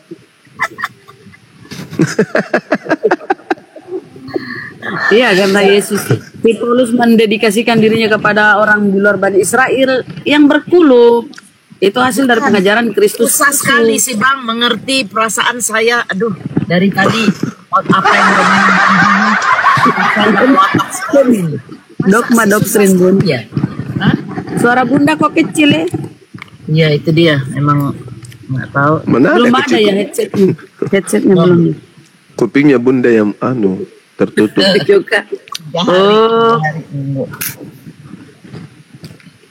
Itu Bun, ngapain susah kali kontradiksi. Periksa saja kepalanya. Kalau dia masih tertutup, dengan yang tidak tertutup pasti beda. Pengertiannya lambat loading dia. Ini seleron pengikut Yesus kepalanya semuanya terbuka. Pengikut Paulus kepalanya dilarang buka, harus tertutup. Itu bedanya. Tapi Gurunda izin. Si Paulus itu smart berarti ya. Cerdas dia nipu miliaran orang di dunia. Oh iya, orang Farisi itu orang cerdas Bun. Maka disebutkan dalam Al-Quran sebagai ahli kitab, ahli. Spesial tentang kitab-kitab, itu namanya ahli kitab. Al-Quran menyebutnya ahli kitab. Tapi bukannya orang Farisi ini orang yang bunai-bunai muridnya Yesus itu Gurunda? Iya, betul. Iya. Itu kan nyandak kan Bun, aku Bun biar nggak nyatet nyandak, otak masih bagus. Iya, orang Islam itu pinter. Itu di Kapadokia masalah kepala Gurunda, tempatnya itu, tempat murid-murid Yesus kabur itu di Istanbul, di satu kota namanya Kapadokia. Itu saya ngeliat sendiri loh, Gurunda mereka tinggal di bawah-bawah gua-gua itu, ada dapurnya, ada ininya, keren tempatnya, keren banget. Ayo Pria, sudah dapat Pak Pria? Iya. Kadang-kadang mereka oten tapi dia pun kepalanya terbuka. Kenapa Bang? Gimana Kak? Bunda Rahma sudah tidak bahas kepala kita. Bunda masih bahas kepala. Apa sih? Oke, kenapa Bang? Lanjut Bang, udah kau dapat Bang? Ya, ini sebenarnya yang kepala terbuka dan kepala tidak terbuka sebenarnya itu adalah kebiasaan adat istiadat bangsa Yahudi itu Bun. Adat istiadat palamu kiper. Iya, orang Yahudi, orang-orang Israel harus kepalanya dibuka. Kristen harus ditutup.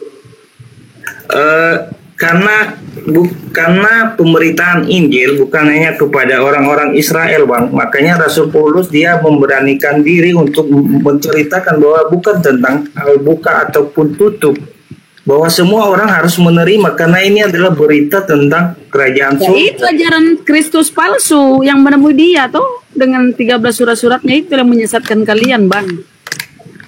Bukan gitu juga kali Bun, bukan menyesatkan dia sesungguhnya, justru kepada orang-orang yang tidak termasuk dari bangsa Yahudi Bun. Justru orang Yahudi sendiri menolak Yesus Bun. Kalau di Israel sendiri hanya 2,3 loh yang ini Kristen loh. Semakin melebar ya. Kenapa sih? Masuk Bang Hendi. Ya. Bro, pria sejati. Ya. Tuhan yang diperkenalkan Yesus dan Tuhan yang diperkenalkan Paulus sama nggak? Sama dalam kisahnya Bang. Sama. Tuhan yang diperkenalkan Yesus siapa? Bang Hendi, tapi dirubah sedikit pertanyaannya supaya agak ringan. Tuhan yang diperkenalkan oleh siapa Bang Andi tadi? Oleh Yesus. Tuhan yang diperkenalkan oleh Yesus itu adalah Tuhan yang bersunat atau Tuhan yang tidak bersunat? Itu lebih susi itu. Gampang itu malah. Oh iya udah. Nah, coba. Kalau tidak bersunat berarti Bapak, kalau Tuhan bersunat berarti Yesus memperkenalkan dirinya sebagai Tuhan, kan gitu. Oh iya paham. Kan Bapak nggak mungkin bersunat. Atau dimundurin selangkah, bro. Ya. Tuhan itu bersunat atau tidak? Kuat ini jah. Iya. Bersunat. Di umur 8 tahun Yesus disunat. Oke. Kalau Tuhan yang diperkenalkan Yahudi itu bersunat nggak? Bersunat Bang, bersunat. Tuhannya Yahudi bersunat? Bersunat Bang, karena itu adalah sebenarnya ajaran orang Yahudi dari Ibrahim itu, dari Abraham, dari bangsa-bangsa Yahudi. Ya siapa nama Tuhannya Yahudi? Nah ini Bang ya, di perjanjian lama, ahli-ahli Taurat itu adalah menyembah Allah satu-satunya. Bersunat nggak itu? Kenapa? Bersunat nggak itu yang barusan kau sebut? Mereka bersunat Bang, karena itu udah hukum adat istiadat mereka di sana Bang. Saya nggak nanya hambanya, saya nanya Tuhannya. Tuhannya Yahudi bersunat nggak? Tidak diceritakan di dalam perjanjian lama Bang. Oke, baik. Tuhannya Kristen bersunat nggak? Bersunat. Beda atau sama? Beda, karena orang Yahudi Bang menolak. Artinya Tuhannya Yahudi beda dengan Tuhannya Kristen, betul? Ya, ada sebagian Bang ya, sama dengan kita. Orang Indonesia dengan orang Islam dan orang Kristen sama seperti itu. Iya udah, kesimpulannya Tuhannya Kristen itu bersunat, Tuhannya Yahudi enggak. Artinya Tuhan Anda dengan Tuhannya Yahudi beda, betul? Ya. Oke, lanjut. Yesus itu orang Yahudi atau bukan? Yesus orang Yahudi, lahir di Galilea Nazaret. Baik, sebagai orang Yahudi, Yesus bertuhan nggak sebagai orang Yahudi? Gimana sih pertanyaannya Bang? Yesus bertuhan nggak gitu, gimana? Kan Yesus orang. Bang, Yesus itu manusia betul, tetapi dia tidak dilahirkan seperti kita Bang, yang bersetubuh dengan bapak ibunya lalu melahirkan anak. Di Al-Quran juga ada itu Bang. Yesus kan pernah ada di bumi nih Bang ya, betul nggak? Ya. Berapa tahun di bumi dia? Selama 33 tahun. 33 tahun. Waktu di bumi dia orang, ya, betul ya, dia orang ya, orang Yahudi ya. Ya silakan Bang, lanjut ya silakan. Oke. Sebagai orang Yahudi, sebagai orang Yahudi Yesus di bumi dia bertuhan atau tidak bertuhan?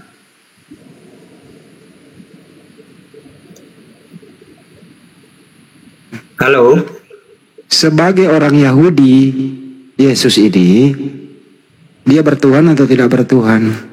Ya dia membawa berita ya dari bapaknya Bang. Dia mengerjakan perintah dari Bapa, mengerjakan perintah daripada Allah itu sendiri melalui dirinya Bang sebagai anak tunggal Allah. Berarti dia bertuhan toh? Betul? Betul? Betul kah Bang? Manusia Yesus ini orang Yahudi loh, dia bertuhan. Betul? Ya silakan. Oke, bertuhan. Silakan aja narasinya dulu Bang. Jadi jangan saya nggak narasi Bang, saya cuma pendek-pendek aja. Saya ingin abang jujur menjawab aja udah. Gitu loh. Karena Yesus itu sendiri tidak memiliki Tuhan Bang, karena dia adalah firman Bang, roh, dan dia menyerupai manusia yang ada di bumi ini aja. Yesus di bumi itu dia manusia beneran atau manusiaan? Manusia, betul. Manusia betulan ya? Iya. Oke, manusia betulan ini bertuhan nggak?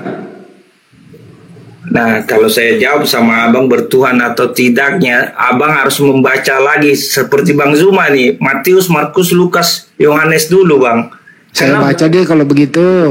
Panjang pemaparannya bang. Bang Zuma udah banyak membaca dia Sebenarnya ini. nggak perlu dipanjangin bang, tinggal Anda jujur, dia manusia ya wajiblah bertuhan mana-mana manusia. Saya kan udah jawab bang. Yesus itu di bumi manusia, betul bang, manusia. Iya, saya tanya manusianya ini bertuhan kagak? Kagak bang, dia berarti Tuhan manusianya itu sendiri. Yesus. Kalau manusianya Yesus tidak bertuhan, artinya manusianya Yesus ateis, betul? Ya silakan, kalau itu ininya abang silakan, sah-sah saja. Lawan tidak bertuhan apa bang? Lawan tidak bertuhan. Pemahaman abang tentang Yesus silakan saja, saya tidak membantah. Saya lagi nanya. Nah, karena manusianya Yesus ini, lawan tidak bertuhan apa bang? Bang, maaf, pertanyaan abang itu kayak pertanyaan anak TK gitu loh, tidak membangkitkan suatu keimanan dan tujuan kita kemana gitu loh bang. Justru ini saya permudah pertanyaannya bang, supaya abang mudah menjawab. Oke, lanjut bang. Saya permudah supaya bisa jawab gitu loh. Mundur lagi selangkah ya. Kita ada sepakat tadi, Yesus itu adalah orang, dia manusia seutuhnya, betul? Ya. Oke, kemanusiaan Yesus yang seutuhnya ini bertuhan atau tidak bertuhan? Ini saya baca sama abang ya. Tinggal dijawab bang. Ya, jawabannya ini saya baca bang. Ya, silakan bang. Bukan narasi saya bang, saya nggak mau menjawab dengan narasi saya sendiri bang. Pasti abang nggak percaya karena saya. Ini Yohanes pasal 1 bang ya. Ayat 1. Pada mulanya adalah firman, firman itu bersama-sama dengan Allah dan firman itu adalah Allah. Dan dikatakan di dalam ayat berikutnya adalah dalam dia ada hidup dan hidup itu adalah terang manusia. Dan terang itu bercahaya di dalam kegelapan dan kegelapan itu tidak menguasainya. Ini menunjuk kepada Yesus bang ya. Datanglah seorang yang diutus Allah namanya Yohanes. Ia datang sebagai saksi untuk memberi kesaksian tentang terang itu. Supaya Saya nggak tanya itu deh bang, kepanjangan. Coba minta tolong bacain bang Matius. Terakhir bang, Matius 26:39 bang, coba bang. Enggak, satu-satu dulu bang, belum selesai ini bang. Kan nggak ke situ pertanyaannya bang. Bahwa Yesus itu Tuhan gitu ya bang. Saya nggak nanya Yesus Tuhan apa enggak. Kita bahas kemanusiaan Yesus. Saya nggak bahas ketuhanannya. Oke. Kan gitu kita udah sepakat dari awal nih. Yesus itu orang manusia sejati di muka bumi gitu ya. Oke. Nah minta tolong dong bacain Matius 26:39. Oke, saya buka bang ya. Ya. Ini Bang Zuma kayaknya udah tidur nih. Enggak, masih ada. Bentaran doang, dia lagi ngopi bentar. Matius 26 ayat yang keberapa nih bang? 39. Oke. Biar firman Tuhan, biar saya membacanya bang ya. Ini perikopnya itu tentang ayat 29 bang ya. 39. 37 ya, di tanah Getsemani. Oke, di taman Getsemani. Matius 26 ayat 39. Demikian firman Tuhan, maka ia maju sedikit lalu sujud dan berdoa, katanya, ini kata Yesus bang ya. Ya Bapakku, jikalau engkau sekiranya mungkin, biarlah cawan ini lalu daripadaku. Tetapi oke, cukup. Udah bang. Janganlah. Yesus di situ sebagai manusia apa sebagai Tuhan di Bukit Getsemani? Ini ayatnya kita belum selesai bang. Ya, kamu udah paham semua kita di situ, nggak usah dibahas. Kalau ayatnya dipotong-potong maka tidak. Ya udah silakan baca. Esensinya bang. Ya udah silakan baca bang, habisin aja. Iya kan kak. Abang suruh ini tapi abang potong kan nggak masuk nanti di tujuan akhirnya bang. Hanya di tengah jalan nyampe. Saya habiskan dulu bang ya. Boleh? Iya silakan. Ayat 39 yang abang minta kan? Maka ia maju sedikit lalu sujud dan berdoa. Katanya, "Ya Bapakku, jikalau sekiranya mungkin, biarlah cawan ini lalu daripadaku.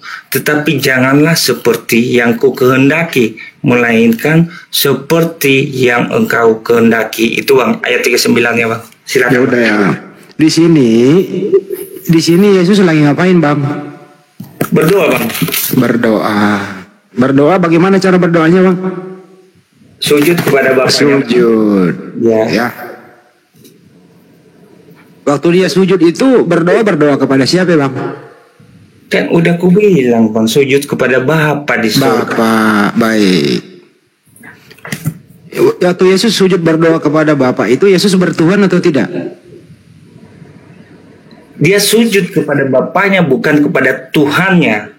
Bukan kepada Allahnya. Dia sujud sebagai anak kepada Bapa. Karena Bapa yang mengutus dia kepada dunia ini.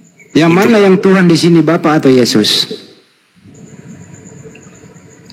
Kira-kira dari ayat yang saya baca tadi menurut Abang yang mana, Bang? Jangan ditanya balik kalau saya udah paham. Saya nanya Anda. Nah, di sini ada dua, satu sujud. Di sini ada Yesus. Dengerin dulu. Lagi, Abang. Ya ampun. Ya Abang jawab lah. Di sini ada Yesus, ada Bapa. Pertanyaannya Abang sederhana. sudah tahu mempertanyakan hal yang Abang sudah tahu, berarti itu namanya ngelantur, Bang. Ini lagi yang lain, Bang. Kalau yang belum Abang tahu aja. Ini saya nggak tahu. Di sini ada dua nih. Dengerin ya. Jangan dipotong kan Anda tadi panjang. Saya nggak motong. Kan gitu. Di sini ada dua. Di sini ada dua nih, Bang. Ada Yesus, ada Bapa. Yesus di bumi, Bapa di surga. Pertanyaan saya sederhana, Bang. Yang mana yang Tuhan? A. Yesus di bumi, B. Bapa di surga, C. Keduanya Tuhan. Silakan, Bang. Iya. Keduanya, Bang. Berarti Tuhanmu dua. Ya. Oke, cukup lah. Udah akui Tuhannya dua. Selesai. Ya. Waktu Yesus berdoa itu, Yesus sebagai Tuhan apa sebagai manusia? Dia sebagai Tuhan, Bang. Berarti Tuhan berdoa kepada Tuhan. Iya, silakan. Iya, baik. Udah cukup dari saya. Makasih kejujurannya, Bang. Sederhana tuh kalau Anda jujur. Berarti Tuhannya dia dua ya? Ya, kira-kira cara berdoanya gimana ya? Ya Tuhanku, aku ini Tuhan berdoa kepadamu Tuhan, gitu ya Bang. Tuhan berdoa kepada. Ya jangan dibantah Bunda, udah cukup lah Tuhan. Netizen juga. Ini doanya ini ya, kalau mau netizen juga entar dulu Bang. Netizen juga di bawah udah milih kita disuruh diem, ya udah kita diam lagi gitu. Iya, Bunda nanya kira-kira doanya seperti apa ya? Iya. Doanya kira-kira gimana? Kan Tuhan nih ceritanya. Berdoa kepada Tuhan, coba-coba Bang. Nah. Ini doa Yesus kepada murid-muridnya. Ngapain dimundurin sih? Kasih topik baru. Bunda udah dijawab ya. Tuhan berdoa kepada Tuhan. Tuhannya dua cukup udah. Coba Bang, gimana kalau Tuhan berdoa Bang? Gimana? Kan kita mau dia bagaimana prakteknya gitu loh. Tuhan berdoa. Aku Tuhan berdoa kepadamu Tuhan. Gitu ya Bang ya. Lucu kali. Kalau mau nanya Bunda, doanya didengarkan nggak? Gitu loh. Kalau mau nanya. Ya gimana? Siapa tahu dia pinter nih. Gimana Bang doanya kalau Tuhan berdoa kepada Tuhan? Bang Tria. Iya, sebentar Bun ya. Oh oke Bang. Nih. Ada yang settingnya nama gue. Bunda Mila turunkan saja katanya. Iya di bawah ini. Makanya kalau yang ngomong turunkan tuh bisukan. Ntar dulu ya, puaskan dulu netizen. Dia maunya Banjuma. Banjuma masih bisa bicara. Banjuma, biar netizen gak kecewa di bawah ya. Saya itu masih paling menghormati netizen. Bang Handi, kan Gurunda itu capek juga. Beliau butuh Nggak istirahat. apa-apa, kita panggil dulu supaya netizen itu nggak minta-minta lagi gitu loh. Netizen kan raja Bunda, biarin. Saya orang baik loh. Bang Juma masih monitor. Ya kalau begitu kita diam semua. Jangan ada yang ngomong ya. Nah, biar Bang Juma yang ngomong. Yang lain diam dulu, standby semua. Karena maunya netizen Banyuma yang ngomong. Bunda Rama diam. Kita bisukan aja. Bentar dulu. Bunda Rama diam, saya diam, Bunda Mila diam. Silakan. Serungkat. Rungkat. Nggak apa-apa, nggak maunya netizen begitu. Kita ikuti dulu dia, gitu. Nggak apa-apa. Padahal cuma dengar, bayar persepuluhan enggak kok. Dengar ya Bun, yang tadi ya boleh saya Ya, baca? silakan, boleh Bang. Boleh ya? Ini tertarik ya. Oke, saya Tuhan baca. berdoa kepada Tuhan. Ini di Yohanes Bun ya, Yohanes pasal 17. Itu perikopnya doa Yesus untuk murid-muridnya. Yohanes 17, coba kita buka Bang ya. Yohanes 17 berapa? Ayat 1. 17:1. Oh, iya, sampai 26. Berbahaya nih kalau ke bawah Bang, nggak apa-apa. Iya. Tuhan ya, Tuhan berdoa kepada Tuhan. Iya, demikian kata Yesus. Ya, Lalu kan Tuhan, Bang, bentar, kau bilang Tuhan berdoa kepada Tuhan, itu kan Yesus di situ. Iya. Ini Yesus dalam mode apa? Dalam mode manusia atau mode Tuhan? Nggak ada di situ tertulis. Yesus ini kan Tuhan, Bun. Tadi kan ini Tuhan. Kan dua natur nih Tuhanmu nih. Dia dalam posisi apa nih ketika dia mengajarkan murid-muridnya? Posisi manusia atau ke posisi Tuhan? Dia di dunia sebagai manusia, Bun. Ketika dia berdoa dunia sebagai manusia. Dia di dunia sebagai Kapan manusia. dia jadi Tuhan? Kapan jadi Tuhan dia? Kapan? Kira-kira kapan ya dia? Kapan Yesus menyadari dirinya kalau dia Tuhan? Kira-kira kapan, Bang? Oke. Bunda mau tahu ya Bapak, aku mau supaya dimanapun aku berada, mereka juga berada bersama-sama dengan Kasih Yohanes 5:30 Bunda, Yohanes 5:30. Kau berikan Ini kepada kita kasih dia. agar mereka. Bentar Bang, ini saya Bang, saya ikuti dulu, Bang. Wih, Iya, kami dengar dulu Bang. Silakan Yohanes Bu, 17, buka. 17:1 kan kamu bawa, oke kita buka ya. Demikian kata Yesus, lalu ia menengadah ke langit. Dia menengadah ke langit ini yang ketuhankan Bang. Dan berkata, Bapa, telah tiba saatnya permuliakanlah anakmu. Dia minta dimuliakan Bang. Kok Tuhan minta dimuliakan? Supaya anakmu mempermuliakan engkau. Sama seperti engkau telah memberikan kepadanya kuasa atas segala yang hidup. Demikian pula akan memberikan hidup yang kekal kepada semua yang telah engkau berikan kepadanya. Inilah hidup yang kekal itu Bang. Yaitu bahwa mereka mengenal engkau. Satu-satunya Allah yang benar. Dan mengenal Yesus yang kau utus. Satu-satunya Allah. Kalau satu-satunya berarti bukan dua. Jadi terbantahkan lagi kau bilang dua Tuhanmu. Satu-satunya loh. Berarti Yesus bukan Tuhan tuh.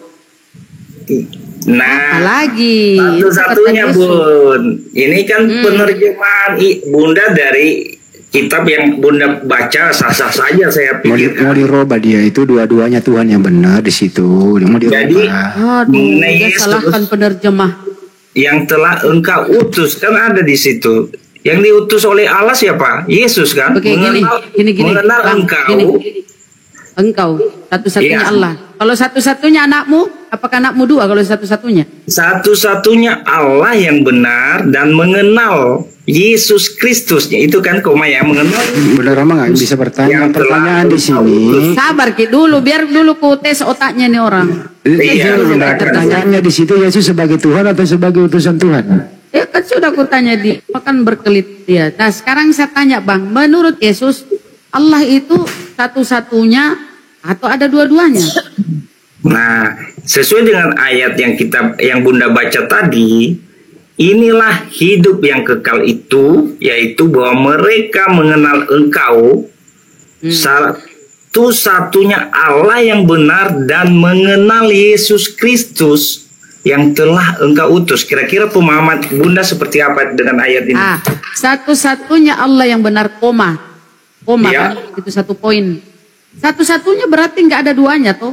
Kalau kau dibilang anakmu satu-satunya, berarti anak tunggal, siji. Ya, satu-satunya anakmu, berarti anakmu cuma satu biji, tunggal. Allah yang benar, yaitu cuma satu-satu Allah yang benar. Dan mengenal Yesus yang engkau utus.